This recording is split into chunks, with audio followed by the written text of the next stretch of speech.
The fall of Rome and the dawn of the Middle Ages. The Empire in decline, 474 A.D.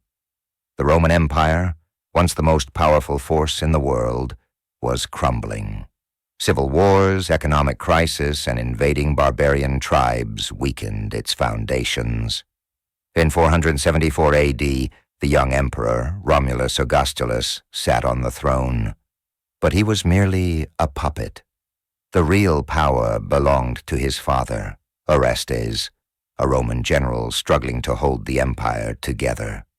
Meanwhile, the Germanic tribes grew bolder, and one warlord, Odoacer, was preparing to strike. Odoacer rises, 475 A.D. Odoacer, a powerful Germanic chieftain, had grown tired of being treated as a second-class warrior under Rome.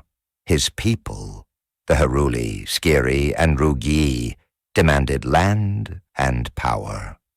When Emperor Romulus's father, Orestes, refused to grant them land, Odoacer saw his chance. With thousands of warriors at his command, he marched on Italy, destroying Roman outposts along the way. The empire's defenses were weak, and panic spread through the streets of Ravenna, the capital of the Western Roman Empire. The last emperor falls, 476 A.D.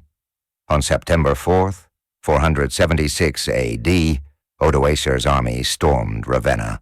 The city fell quickly, and Orestes was executed. Young Romulus Augustulus, barely a teenager, was dragged before Odoacer. But instead of killing him, Odoacer spared his life and sent him into exile. With Romulus deposed, the Western Roman Empire officially ceased to exist. Odoacer declared himself king of Italy, rejecting the rule of the Roman emperor in the East. It was the end of an era. The Dark Ages begin, 477 to 500 A.D. With Rome fallen, chaos spread across Europe.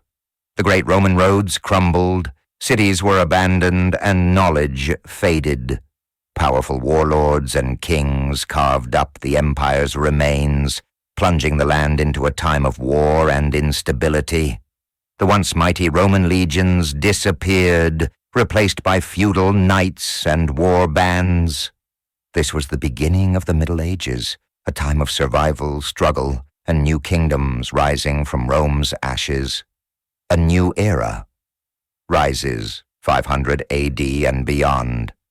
Though Rome had fallen, its legacy lived on. The Roman Church grew stronger, preserving ancient knowledge.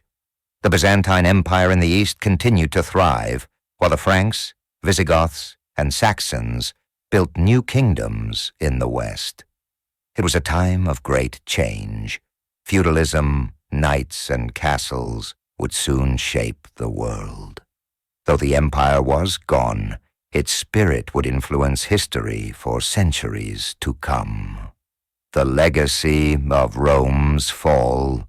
The fall of Rome was not just the end of an empire. It was the beginning of a new world. Though dark times followed, the medieval era would give birth to new ideas, powerful rulers, and the age of knights and castles. What do you think? Was the fall of Rome a disaster or a new opportunity? Let me know in the comments.